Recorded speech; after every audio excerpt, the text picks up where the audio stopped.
What if true mastery in our own psychological understanding started with looking inside of ourselves and having a ruthless and honest understanding of where you've come from? My name is Helen Garcia, and this is Yellow Chair Collective, the podcast. And today, true and ruthless reflection is what today's episode is about. I'm happy to announce that I interviewed a coworker of mine, Razdeep Kaur, who talks very diligently about her personal background, understanding her own internal psychology, and how it directly translates into her spiritual life. Tune in with me as we go very deep and vulnerable, and I'm going to get out of the way. Let's get the show started. So, Raz, welcome to Yellow Chair Collective. I'm so happy to have you on. How's your day going so far? It's been magical and full of trials and errors as usual. So there's that. How are you showing up today? Because I feel like Yeah. with podcasting, sometimes there is a lot of nervous energy. Are you feeling any of that today? Actually, I am. And first, I just want to say that I'm really grateful to be talking to you and just Mm, also coming in and feeling your energy, because it does also help co-regulate me in the space. But yeah. yeah, so today I kind of woke up and I've been noticing that the past few days I've been kind of on edge just a little bit. And Mm. I know that I have this beautiful podcast with you today. And so I was like really excited. Like I'm still very excited, though there is that part of me that's like, oh, I want it to be, on a day that I feel 100%. Wow. And almost that recovering perfectionist almost That's so real. tendency. Yeah. Yeah. That's so real. I relate to that a lot actually, because background, I asked you to reschedule because I wasn't feeling 100% last week. Little did Yeah. I know you had already rescheduled that. I just forgot to take it off of my calendar. But I understand you and I hear you because I feel like before we're therapists and before we're speakers, we're also human first. And there's a set of small influences that make up the human personality, you know? And Mm. then like I'm really into like Carl Jung right now, and he's talking a lot about the ego self versus the higher self. And you probably already know this a lot, but like I've also been reading this book called How to Be an Adult in Relationships. Mhm. And it talks about how sometimes when we're driven by ego, it can mask itself in fear and self preservation. And I'm just really grateful for your vulnerability because I think that sometimes it's so easy to show up to these things and go, I'm great, like I'm good, but there is that mask of, but I'm not, and so Mhm. talk to me about that recognition that you're showing up with. Has that always been around or Mhm. no? Well, first, I just want to say literally Carl Gustav Jung is like Oh my my gosh. everything. This is his, I'm showing Helen a book right now, his Yeah, Memories, Dreams, and Reflections. I love him. And that's yes, so so good. I definitely resonate a Hmm. lot with Jung's masks, like, that concept of masks and ego, as well as just like the shadow work, right? So for me, I think like I've worn masks just like I think all of us as humans are, right? We're taught to definitely mask up our emotions, fake it till you make it, and all of those things. And partly they sometimes do work, right? Though I've realized that having radical honesty with yourself about where you are actually help diffuses that tension that we carry in ourself when we're pretending to be somewhere where we're not. So a lot of the times, like, I think for me, like, just kind of acknowledging in this moment, like earlier today, I was just like, okay, I am not feeling my 100 right now. And I wish I was. And that's where I Yeah. wish I really was, because I wanted to have like such I want to say almost like I had expectations of having like this profound conversation with you, because I just, first of all, I just love talking to you and I love your thoughts and reflections as well. And then I was like, oh, we'll have like this amazing like conversation. Then I was like, okay, well, Raz, it's great to have expectations, but let's now bring you back to where you are and where are you right now. And I was like, okay, well, you're nervous. You've been kind of feeling a little bit off recently.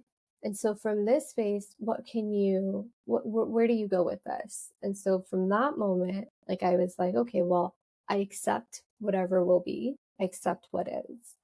And with that, I think I was just like able to, even as I'm saying it right now, like I feel like my belly and my body just settle in the way of like, wow, it's Wow. okay. That's so good. I also have been feeling off recently, and I think it's because, like, when you're hosting a podcast or when you're a Hmm. therapist, there is a performative piece that comes with that. And one of the things that I have been doing the last week was really getting into self-reflection work. And I love how it sounds like for you, the way that you deal with things is you talk yourself through it and you're able to sit with yourself through the emotion and just allow it in. And for me, like, I've always kind of been a kid that needed to do things in order to see herself. And so for me, the way that I move through my feelings is I work out and I journal and I read. And I think part of me going into podcasting has been like a selfish act because it's allowed me to really hear people's stories. Like, it's so cool to hear the way that you move through feelings because it's not the way I do it, but it's also like a selfish thing for me to be able to say, oh, that's really good. Like, these are all of the tools that Raz uses to get back to herself. You said something to me before we recorded, like, I think it was like 2 or 3 weeks before we recorded this episode, but you said that, like, you and your sister used to stay up and listen to a psychic, and that's how you got into, like, spirituality and the mind and understanding human psychology. But, like, tell me your origin story and how that came to be, because, like, you seem very self-reflective, but I'm curious about what the genesis of that was.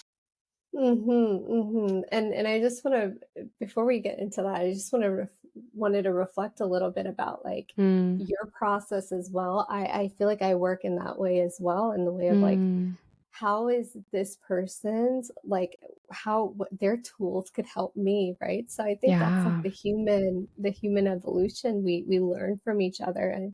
Mm, And it's like same here. This morning I was like, I gotta go to the gym, I gotta lift, like I gotta really ground and work through it. that's so And real. then yeah, right. So I just wanted to say I feel you on that Yeah. deeply. But yeah, so Psychic Sylvia Brown. I don't know if Mm, anyone remembers Psychic Sylvia Brown, but she was quite a cultural phenomenon for daytime TV around that time for people who did mm. not have Dish or, or Direct TV or whatever. So you didn't grow up Um, with cable is what you're saying. yes, no, I Okay. did not. I had Montel Williams, Oprah, and Dr. Phil. And That's then so cool. yeah. So I had that. So I always kind of was exposed to psychology because I'd watched Dr. Whoa. Phil. But after it was 4 p.m., and gosh, was it Wednesdays? I forgot. But Montel Williams was this amazing like talk like show host, and he had gone through his own like a lot of mental health issues, but as well as like a lot of physical issues. So he had MS, so it was a neurological Mm, condition. And he started to really look beyond into the spiritual realm. And yeah.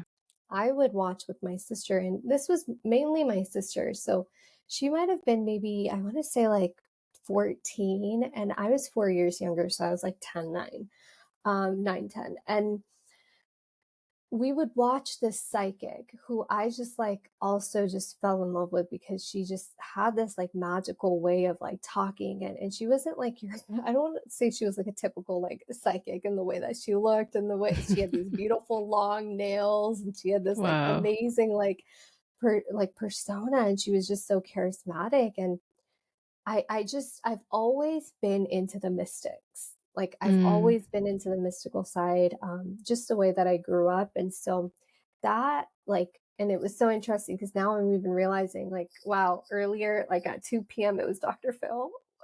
which is like the psychology, and then it was Sylvia Brown. So for It's me, so it's like, like, yeah. sorry to interrupt you, but it just so I can picture it in my mind, and my most immediate thought is like, "Oh, I can see how those pieces led to that artistry," you know? And Mhm, it's just really cool to see, like, for one, I wanna recognize I meet a lot of therapists, but a lot of them choose pieces of their life they wanna talk about, but I already feel a sense of vulnerability in you telling this story. And so, like, I apologize for interrupting, but mhm, I'd love to, like, hear more of that. Like, mhm, there was a mysticism to Sylvia Brown, but there was also a curiosity with psychology. To you, how mm. do those things connect? They were always connected in my mind. Tell me more about I that. Yeah, I always felt the power of consciousness in the mind. Like, I Mm, knew that, just as a child, as we are, like, I wanna say many children, maybe not most, maybe or some, right? Um, we have an imaginary mind and we create things and we see things. And so for me, storytelling and like almost creating stories and all of these beautiful, elaborate worlds that I would create or read about because I was a big reader. So was my sister. A lot of our time was spent like reading books mm. because we didn't have cable. So we got books. That's um, so cool. That's so yeah. cool. Yeah. So it was just really awesome. And I think like for me, psychology was, I want to say like the physical material language, like in this Mhm. Western world, and spirituality was like this vast, like almost like a step beyond psychology because it's a Mm, very, I believe like it's a magical thing that we're existing as humans. Like our consciousness is so vast. There's no measure of how great and grand our consciousness can be. So I think as a child, I always kind of just like knew that consciousness and the mind had power. mm. That's kind of how I saw it as. Yeah, I'm curious about that because all of us have different definitions of power. And Mhm, so I'm thinking about the person listening to this going, okay, mind and consciousness have power. How do you define power in this mhm. context? I think agency and Wow. freedom and autonomy, which is once you kind of learn how your mind works, Mm, you can see the patterns and then therefore reprogram. And then now I feel like I'm going to get into neuroscience and like the do it, girl. neuroplasticity and all Go of that, for like it. which is just right. Like it gets that's where the vastness comes from. I think like Mm, there's just no way of really measuring where we could go as humans because there's just so much there. But I think for me, power is agency and patterning the mind. mm. I love that because it just reminds me of so much of the work that I've read with Carl Jung of being able to make friends with your shadow. Like, so Mhm. many people are Right. afraid of it, and so they deny themselves understanding and true consciousness, and the consciousness becomes subconscious. It just kind of tucks away in the back of your mind, but it just controls you without you even Mhm. knowing it. And so, like, how do you become aware of your mind? Yeah, and that's the great question, right? Because half of Yeah. it, everything is kind of unconscious. Like again, like Carl Jung, he says it beautifully, and I suggest his work for those who are really interested in shadow work or almost like um, yeah, the shadow side and as well as the masks. How I feel like I personally do it in my life is it would bother me sometimes when there were things that I would blatantly ignore that I knew were Mm. there. Tell Like me I, specifically. yeah, Sorry, you were like about to. yeah, no, it's perfect. It's great. I love questions. um, so it kind of like let's start with a little bit of like if I like okay, people pleasing. Mhm. I knew it in my body that I was not happy doing this. And it Mm. burned me to know that, why am I saying yes? Why am I listening to this? Why am I doing something that's going against me? And it brought this rage in me. Wow. And I would ignore it and still try to bypass it, to still try to be pleasing and kind. Mm. So in those That's so aspects. good. I feel like that's the human experience, isn't it? Like when you don't check in with yourself enough, you become an external processor of I want this person to approve of me. I Mhm, was listening to a podcast, and one of the things the host said the other day was someone is special because you place your attention and love onto them. And oftentimes we give someone the same love and attention that we would want to receive for ourselves. And mm, so like it's interesting because the more you delve into the realm of psychology, the more you realize that people pleasing is a function of wanting acceptance and approval. And mhm. so tell me how you work through that. Yeah, yeah. Yeah. And I just want to echo that. Yes, that's like in essence what people pleasing, I think, for a lot of folks is, it's like wanting to be accepted or to be seen or to be validated in a almost unique way to the individual. So I think I'm still kind of working through it, but I Mm, do feel I am in the tail end of it. Like, I have been really making long strides, but how I've been working through it is like by really disengaging with my environment and really engaging with myself mm. and How do checking you in do with that? myself. Yeah. It's it's something that I've been really trying to still do, which is there'll be times where I feel like I'm very, very in tune with my body. So like right now, I'm fully aware that I'm not all the way feeling my feet. I'm almost Mm. like this, like I'm like on my tippy toes because I'm like, ooh, I'm excited. I'm having a conversation because I'm up here, Yeah. right? Yeah. So I kind of check in with my body. And when I'm not in tune with myself at all, like when I am completely overtaken by this people pleasing that I do, I am not me. I am not in the equation. It is the outside person. I am not thinking about me. I am deeply attuned in a way that's, I want to say, kind of like the fawn stage in fight, flight, or Mm. freeze, like, Yeah. in the nervous system when your nervous system is aroused. So I realize that I'm outside of myself, and I keep kind of going like above, like I keep using my hands to say that I'm like above myself. So that means like I'm out of my body. I'm not looking at Mm. my needs. And so I kind of have to kind of ground myself, and what I do even with my clients is I kind of really have them like plant their feet on the ground, because feet are like the first things that we kind of lose in touch with. Wow. So I'll be like, okay, we'll breathe into that space. Okay, now let's go to the knees. Now let's go to the hips, or like, kind of work in a very somatic way, because again, I believe that the whole idea of like spirituality for me is a mind, body, spirit. So how do we get those in alignment? Because once they're in alignment with you, you're not thinking about anyone else because you're back to yourself. Mm. Mm. 'Cause it really does affect the energy that you show up with too. Hmm. Hmm. Yeah. It's interesting because I feel like a lot of people are outside of their body, and Yeah. it's easy to get caught up in that. You wake up in the morning, you check your phone, you look at what Yeah. your notifications are saying. You go on your computer, you check your email. And this is me speaking from my experience.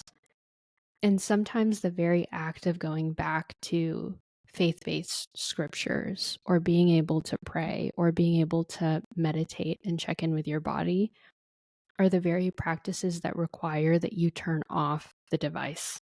You know, is that Mhm. something that you recommend to your clients when they're feeling distracted? I guess I'm curious about the practices that you take on outside of working out, outside of reading Carl Jung. Mhm. Tell me about that.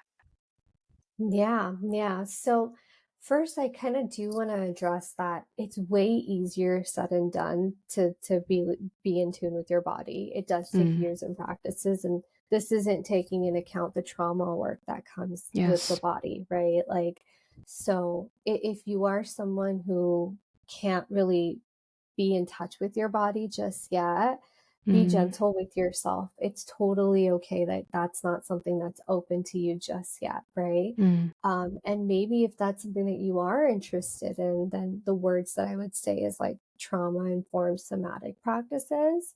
So there are really a lot of great resources out there, but I just really wanted to share that just in case, because I don't want it to make it seem like, oh, it's so easy to be in your body. No, right? Like how you just said, like we get up, we're very much on our devices. That's the same thing I do. It's the same.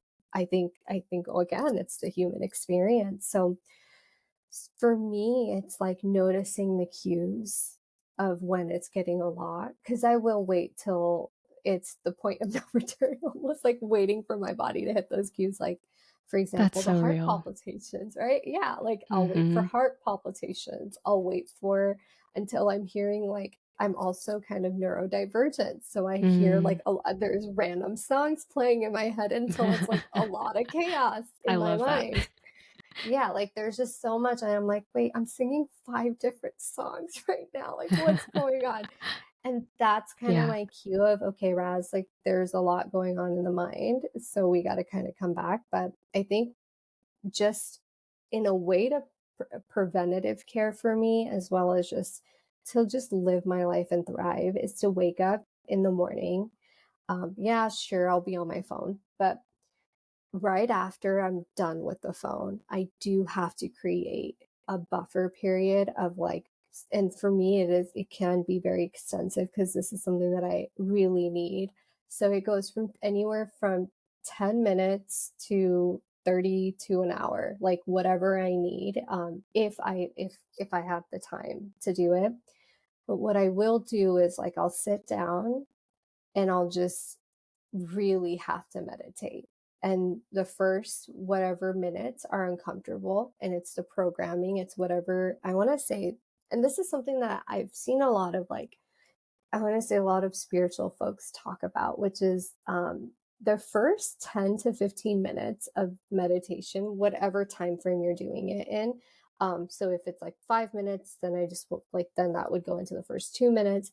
You're just filtering out your daily thoughts, your daily, actions. So Mm, give yourself a little bit more grace on how long you meditate, because the first few minutes are just going to be you going through the routine of your life, your day, mm, right? And then, like, maybe at the 3 minute mark, you'll finally start to relax. Because some people are like, oh, I'm not doing it right. I don't feel good. I'm feeling overwhelmed. That's totally fine. We think mindfulness is this like, we're supposed to be this yogi on a mountain, just like perfectly zen. And no, it's more about letting those thoughts kind of just run its course, being gentle with yourself, and then kind of, when you're ready to start breathing, to start releasing, and then you will see the effects. But when you're kind of like going against yourself and kind of almost punishing yourself for having thoughts, that kind of goes against the mindfulness. So that's kind of what I have to go through. Thank you so much for being real about your process and saying the first 10 to 15 minutes are just you running through your day and getting over the Yeah. judgment.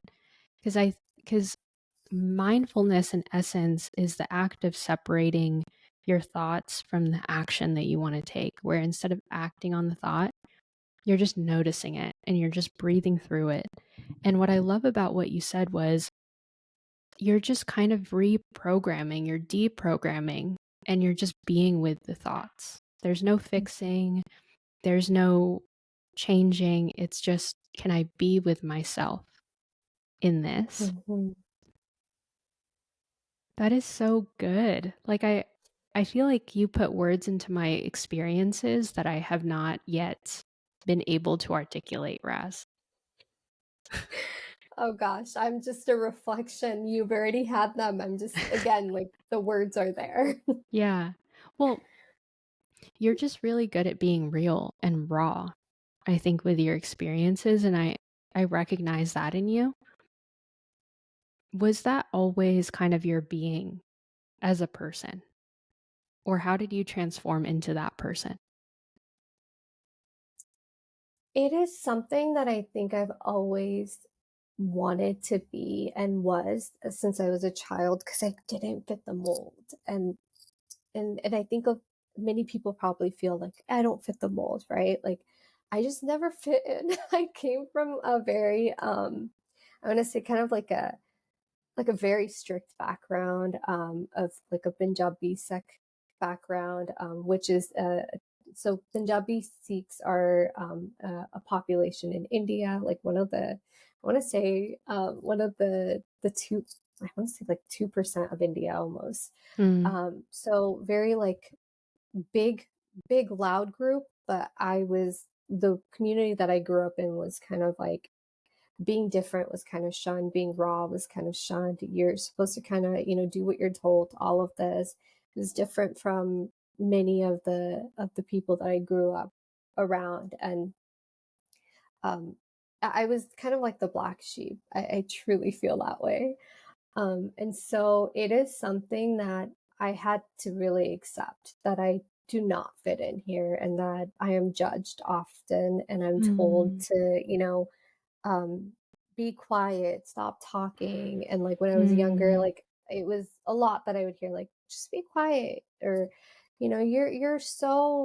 you're so mischievous. I would hear that word a lot, like you're so mischievous. But so I think for me it was very important to kind of continuing to be raw in my expression because it was so limited at that time when I was a child. And I think listening to copious amounts of rock music really, really brought the rebellious side of me out and really healed and kind of nurtured that rawness. mm.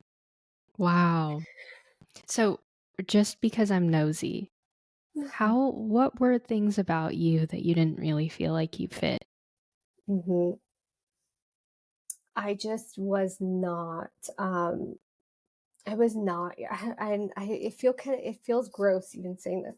I wasn't your typical female child Mm. in like in an Indian family or Punjabi Sikh family. Like again, I was really loud. I was like like my dad kind of raised me like a very like I was very tomboyish. I had wild stories of like jumping on running behind trains in India when I lived there for about 2 years or like jumping off of trucks. Like just I was a wild child. Like I Mm. was kind of very wild. And in my community, I was seen as like kind of being very I feel like just alternative and strange. Like I don't even know if people had words for me. These are just words that I've had to kind of come up with throughout time to be like, okay, well, I was very alternative. I was seen very strangely because people didn't even know what to really say about me when I was a Really? child. So, um, just because I mhm, don't know this, like, what is a yeah, good Indian Sikh Punjabi girl? Like, what is that mold uh-huh. or I think, archetype? yeah. So I think it's someone who like really just followed the rules and the traditions. Like for example, I knew I wasn't gonna end up with someone who was Indian since I was a Mm. child. Mhm. And that's something that was really, really big. Like that was something Yeah. that was really big and still very taboo and big, So I Mm. just knew like I was just like, I don't think I'm gonna end up with someone who's Indian. And I think that's gonna be really big.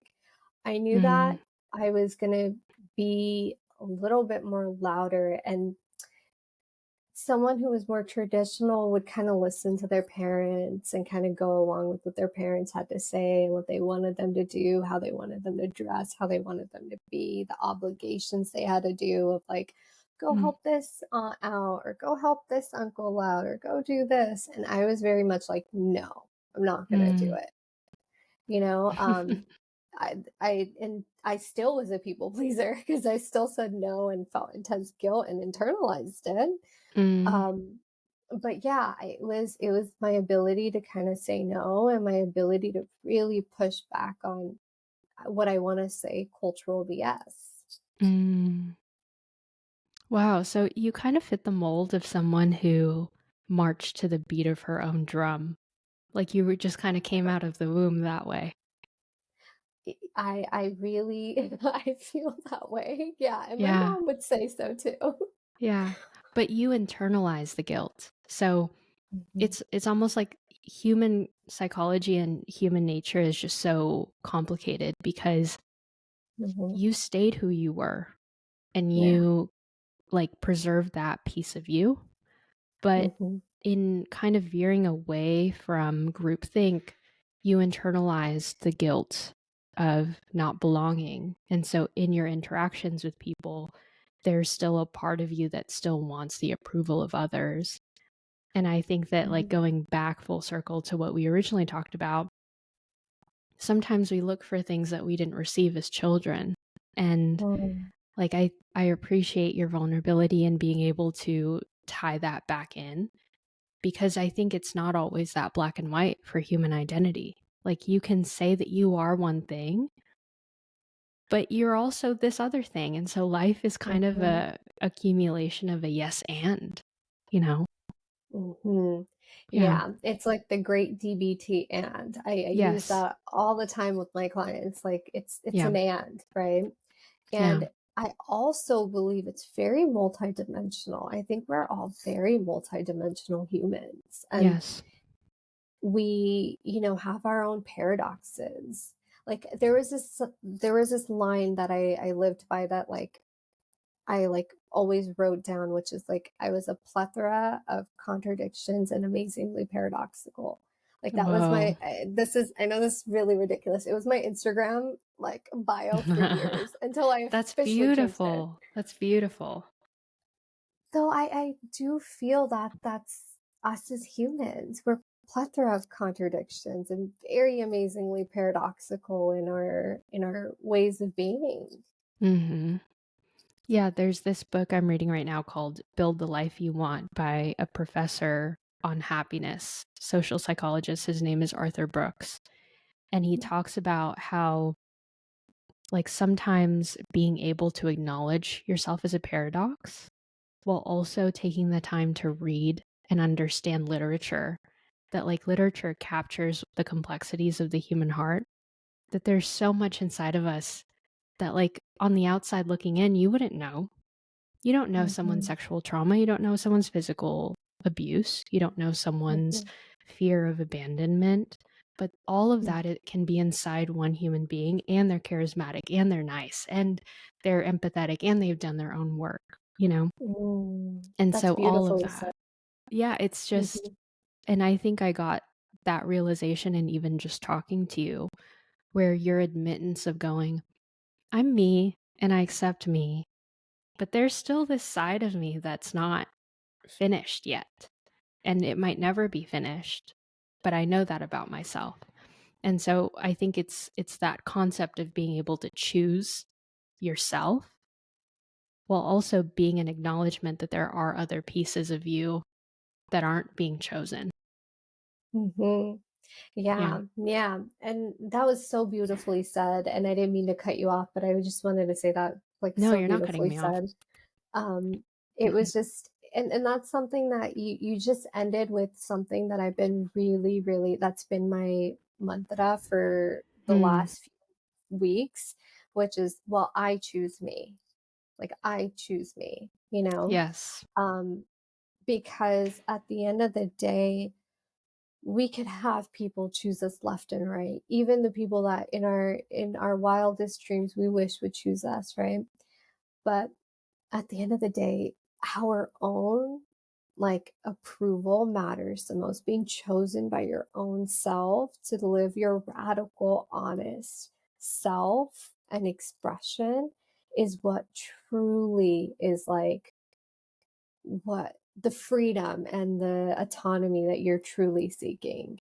It's never about the outside. I think we've our structure, the way our lives are structured, it's like approval from work, approval from, coworkers, colleagues, supervisors, or, friends, family, all of that. Like we work in such a structure where, everything is outside validation. That's how you'll know what your worth is. But when you really take a step back and you really are able to give that to yourself, and this isn't an original thought. This is like literally, I think everyone in the world at one point will eventually, hopefully, right? Like I'm just Yes. exaggerating over here. Yeah. We'll get to that point. Um, it's funny that you say that because like I said in the beginning of the podcast, I am reading this book called How to Be an Adult in Relationships. And one of the things that he put on the journaling prompt is, what makes you feel loved? And I didn't know the answer to that question, but I was meditating on it. I was sitting with it. I was praying about it. And for some reason, my mind immediately went to Legally Blonde. And it's one of my favorite movies. Whenever I'm depressed, whenever I'm sad, the love that I give to myself is I'll watch Legally Blonde. And I never Mhm. understood that about me. So I'm at the gym, I'm working out, and as I'm listening to music, I'm replaying the movie in my mind. And it's a story about a beautiful woman who does not know her own worth. And the Mhm. love of her life, she believes, leaves her because she's not good enough. And so she does everything in her power to make him choose her. And at the end of the movie, she chooses herself. And I think that it started to click in my head of like, oh, I've always abandoned myself in Mm. approval of what other people are wanting. And sometimes art mimics life and life mimics art. What you're drawn to is actually what you're most needing. And I was like, Mm. oh my gosh, like love for me is choosing myself, and it's being able to understand what my needs are. Mhm. But what's interesting about the movie too is that Elle Woods had to become the person she thought he wanted to find herself. And in doing Mm. so, like she's the embodiment of empowerment, to me at least.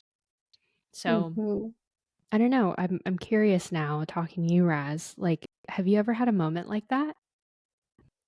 First, I just want to address like I just got kind of emotional as you were saying that. It was so beautifully Oh, said, thank Helen. you. It was just so wonderfully said. And that's like such a big thing, choosing yourself, right? Hmm. For me, I think there are like a lot of things that are happening concurrently in my life where I'm learning that in different ways. And that's why I feel I'm very much in the tail end of this. Um, Wow. because there's so many things that like so many times that I've chosen others or chosen, I want to say like a path where I've placated others or, Hmm. kind of really just held their well-being over my own. And there have been like I think I'm in that moment finally where I'm like, wow, like I don't have anything else to give. I don't have Wow. anything else to give. And I think you might feel this too because you're probably Hmm. in a similar spot. And I'd also really want to hear your experience as Yeah. well Yeah. with this. So I'm just in that space where I'm like, man, I don't have anything to give to anyone. So this is me. And if this isn't enough, Mm. okay, it's not Oof. enough. Right. That's good. That's so good. This is me, and if that's not enough for you, I'm gonna walk away. Yeah. It's funny because I'm one of the things that I'm really being intentional about this year is authenticity. And I have like a dating history of just being with people that I got so good at meeting their needs. Mm. So good at meeting their needs. But a part of me every single time felt abandoned. And I always know this because there's signs that my body will give me. I'll start getting acne, and I have a history of really great skin, and so I'll just get acne all over my face, and then I'll sleep in. I never sleep in. all just stop taking care of myself. And there are things that we do subconsciously that come from our early childhood. Like I have a history of trauma and a history of just wanting people to love me. And it's in this work as a therapist that I feel like my humility of other people's stories, like I always tell my clients this, I learned so much from you and as much as you're learning from me. And I think that like this work that we're doing together is everlasting. Like you're never going to stop learning about yourself and growing and developing. Um but yeah, I'm curious, Raz, like have you ever had like a moment, like a shocking moment where things just kind of Mhm. clicked into place for you like that? Man, gosh, I think my life is a series of moments of epiphanies and realizations Mm, for me to kind of like, because I what I want to say is I guess I'm kind of stumped here in the way of like I like to believe that I'm a person who does reflect a lot, and through that, and I also believe a lot in astrology. So I was about to mhm. quote something, but Yeah. being an Aquarius moon, I tend to live in my mind a lot, and Yeah, so that yeah. means I have a lot of realizations and a lot of epiphanies. So I think like my life is a series of like, boom, oh God, I need to do that. Oh God, what's happening here? Oh wait, what did I do here? Right? Mm, And what you just mentioned about not taking care of yourself, I think that's like the biggest realization though. Like for me, like I think that it wow. goes back to that profound boom, the one that you just had after you just shared that. Like it just hit me as you're saying this, like, wow, that's exactly like for me that will always be the biggest, which is these are the ways that you abandon yourself, Raz. Or like Mm, this is the way that you know, you pour so much into someone else or other people or loved ones because it's for me it's like, you know, with loved ones, like I love them, I want to take care of them, but I can't like I sometimes act like I can do it all, and I do it all, and I do have this ability to really give. Like I give a mm, lot, you know? yeah. But at where am I taking from? Like my own life force, Mm, that's right? good. That's good. That's What so about good. yourself? What about yourself? Because I'm curious Oh yeah. here. So Hmm. I'm the oldest child of an immigrant family. So I immigrated here when I was 5. And I've talked about this before on the podcast, but I was separated from my parents for about a year. And so I was like taken care of by different family members in that year. And it's only through therapy that I've started to realize and learn that a part of me felt abandoned at that age. And developmentally, your personality kind of clicks into place from 0 to 5. And so I've always been a very reflective kid, very friendly, very charismatic. But something happened to me between the ages of 4 and 5 where I felt left behind and I felt like I wasn't good enough. So throughout my life, and even when I started therapy, and this is an ongoing process for me as well, I started to realize that I felt like a chameleon in different situations where I just became what people Mm. needed me to be. And I think that it serves you really well as a therapist because you're like, oh, this person needs this and they need that. And, it's benefited me so much in different areas of my life. But what it left me with was a gaping hole of who am I? Like, what do I like? Being in relationships as a teenager where the guy would show me his hobbies, but I wouldn't have any hobbies. And I would just like his hobbies. And so that was Helen in college.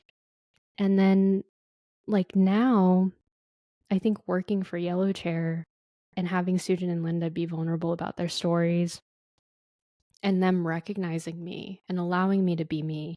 Of Helen, you like podcasting? Why don't you just like head the podcast? You like reading? Why don't you teach about this at this like speaking thing? Mm. It's almost like I'm starting to come back to myself, but it's it takes a lot of discipline, because taking care of yourself is being able to have the discipline to go, okay, 4:30 in the morning, I need at least 3 hours of self-reflection time. And that's me. Like, I think my mind needs wandering for a few hours, and it also needs a lot of sleep. And so it's almost like just learning your body.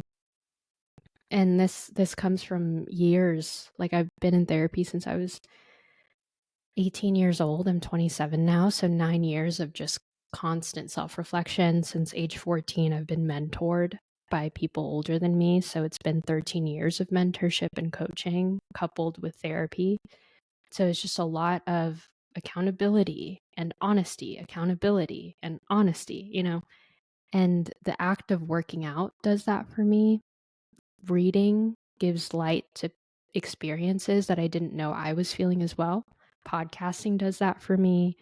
Reading my Bible does that for me, you know. And so it's just kind of picking up on what grabs my attention and following that instinct through and through. But there are times when you slip and fall, you know? I'm sure that you experience this as well, and I'm curious what your experience is, Raz, but I was I was in an experience 2 weeks ago where I didn't really feel like myself. I was abandoning myself and compromising my time, and I stopped working out, I stopped journaling, I stopped praying, I stopped reading, all of the things that made me me.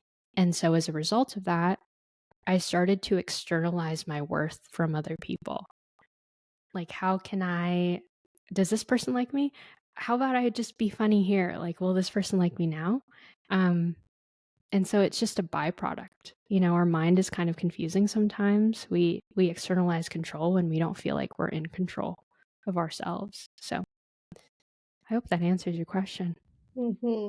No, Yeah. it truly does. And it like just I just want to take a moment to just honor you in this space because Oh. you're so raw. You're so authentic, you know? Thank you. And I see like such deep, profound magic and wisdom in your experience and hearing you Mm, because it also, you mentioned kind of in the beginning, like how we are also different, but I also see a lot of different beautiful parallels here. mm, Um, I feel like I was thankfully mentored by my sister throughout yeah, my life, that's especially awesome. around that time. Yeah. And I'm 28, you're 27. It's like there was Hmm. just like a lot of like interesting parallels here that I was Yeah. like, wow, like thank you so much for sharing. And Mm, just to kind of like also reflect, like there are a lot of times where, the world does benefit from us abandoning ourselves. yes. Like Yes. I always say this to my clients, like no one but you benefits from your boundaries. Of course they're not going to Mm, be happy, right? Like no one else benefits but you here in this situation. So of course the world doesn't want you to really um almost like or they don't want to lose that control over you and your reactions when we're even talking about control in this space of like needs, right? Like someone wants you to mm, abandon your own needs to help be there for theirs. And so yeah, it is a very I almost want to say like I don't even know where to go with this at this mm. thought frame here because it just is, right? Yeah.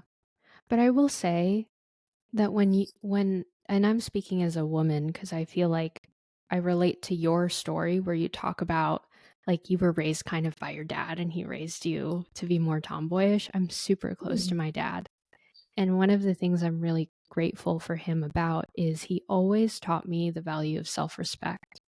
That Mm. like there was a part of me that felt abandoned, but with therapy and with coaching, I've learned to discuss that with my parents. Both of them are still together, etc.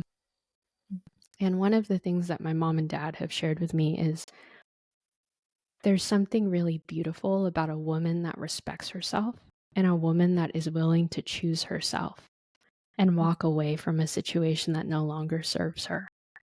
And like, I'm speaking from my experience, obviously, and the people that are listening might be non-binary, you might be queer, but I think it's being able to, like, check in about what is it that I value, and am I in alignment with those values? And Yeah.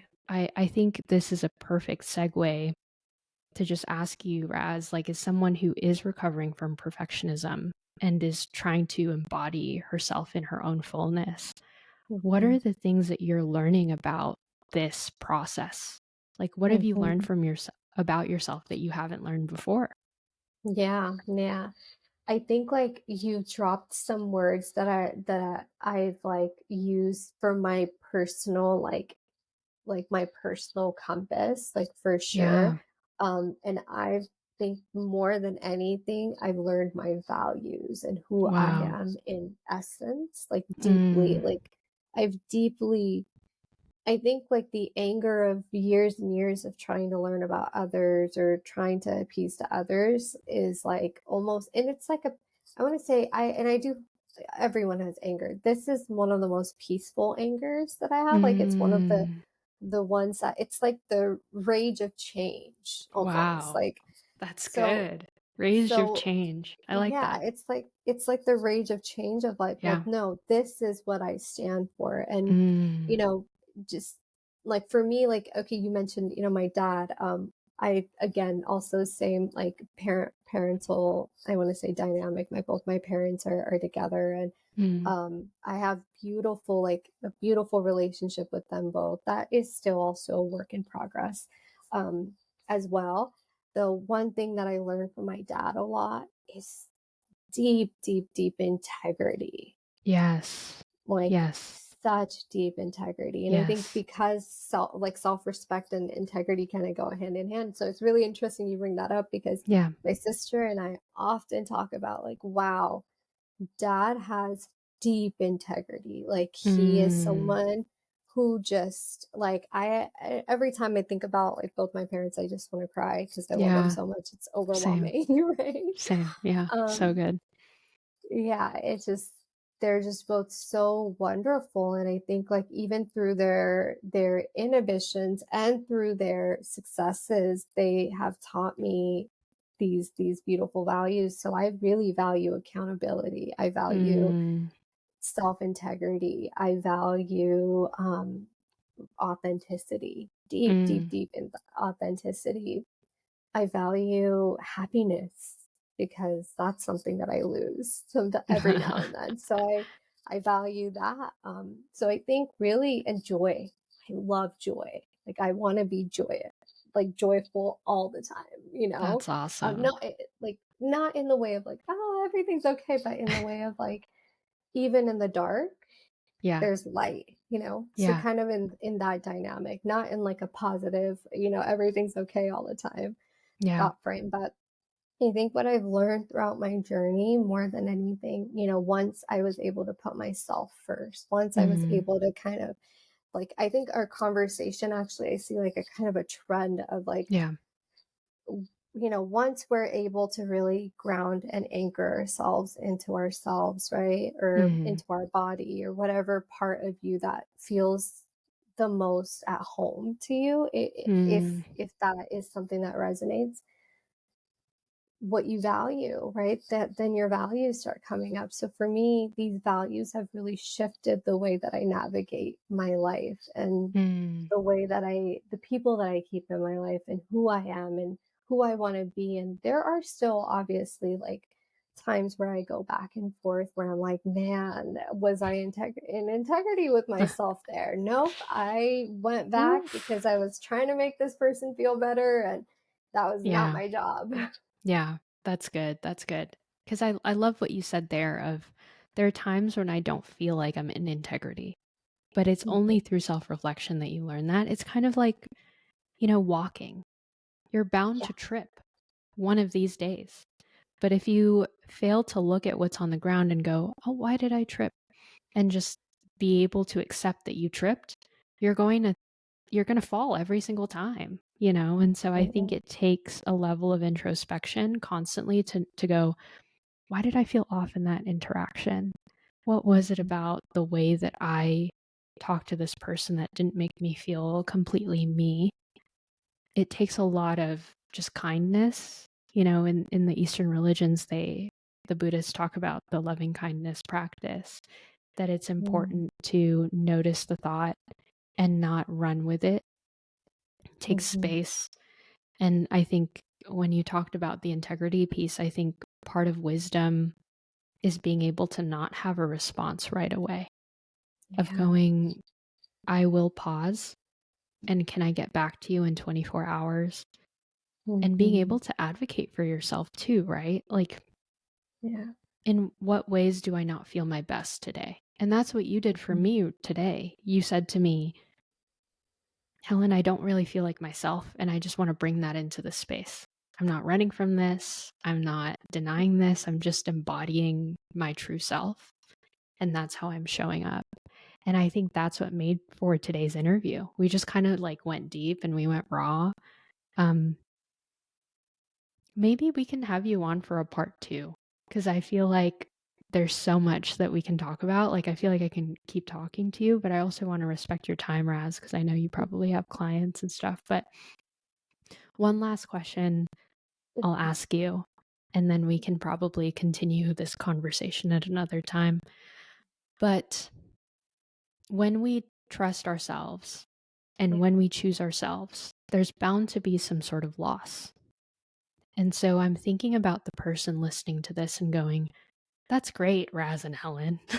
Like, Yeah. you want me to choose myself, but I'm in this situation and I'm Mm-hmm. in this like thing that I'm afraid to lose. That if I Mm-hmm. change, I might lose this thing that I hold dear. And so how would you advise someone who is experiencing anticipatory loss? Mm-hmm. I think I would really look at I would encourage them to look at, well, what would they be losing? Mm, And really have them weigh, is it almost worth the loss of their selves at the same time? wow. If it's with, an individual of like, with someone who's like, you know, going to like leave or dynamic where there's like some sort of Hmm. like, I want to say friendship or relationship partner loss, right?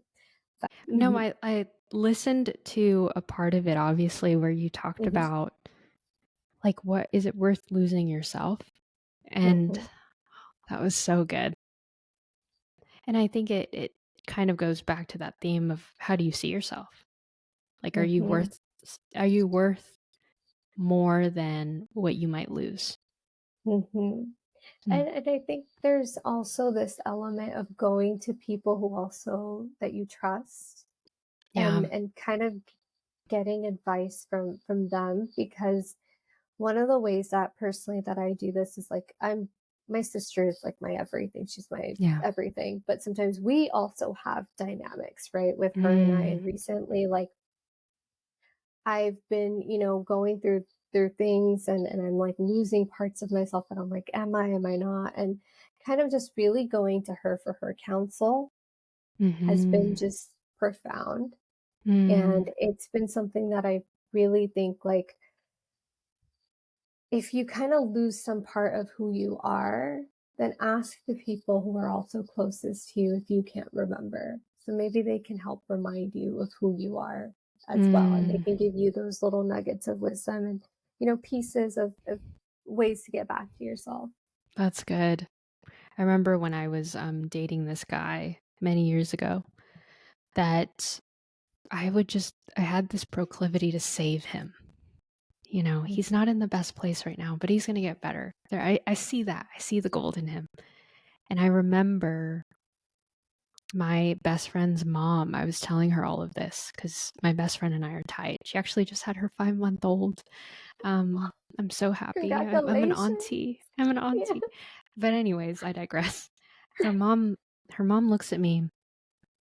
She goes, "Honey, I know you care about this guy, but look at how you're being treated. Mm, Is this what you want your life to look like?" And it was almost like words that floated in the air. When someone is wise, it's almost like their words just stay there and you think about it and you Mhm. think about it. And she said, just think about that. I know you want to Yeah. make it work, but just think about that.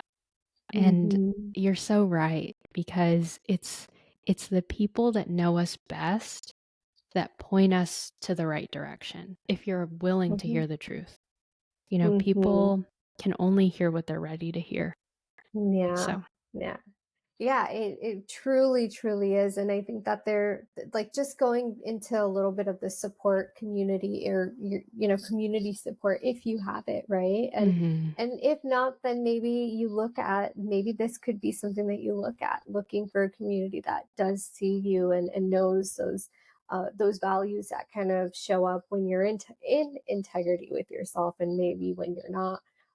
But yeah, the same. Like there are times where my sister just has to give me a look and it's never a condescending or anything, but it's like in a way of like, you know, I Mm. wonder what this means for you. Or I Wow. wonder I wonder how you feel like here, and she's also a therapist, so she has a really great way of like just bringing me Cool. back, doing this amazing, spiritual, psycho spiritual, model of like really looking at me and being like, let's see if your integrity is there. Wow, dude. That's cool. My sister's not a therapist, but she knows me through and through. She's my younger sister, Oh, and we're thick as mhm. thieves. And she Same, has same. she has like a way of seeing me. And I would also say too to the listener that's looking to like figure out who their integrity is. Like there's no one that knows you better than your sibling, to be honest with you. Like no one has been through your same life experiences, has seen you at your worst, has seen you at your best, has stuck through it with you. Like, if you do have a relationship with your sibling and if they are at a healthy place, like, stick with them, talk with them. There's family is a really great resource for that. Yeah, yeah. It, Yeah. it really truly is. But thank you so much, Helen. I know we even went a little bit over than what we have intended, but it's been such a pleasure to be here. Likewise. Likewise. Thanks, Raz.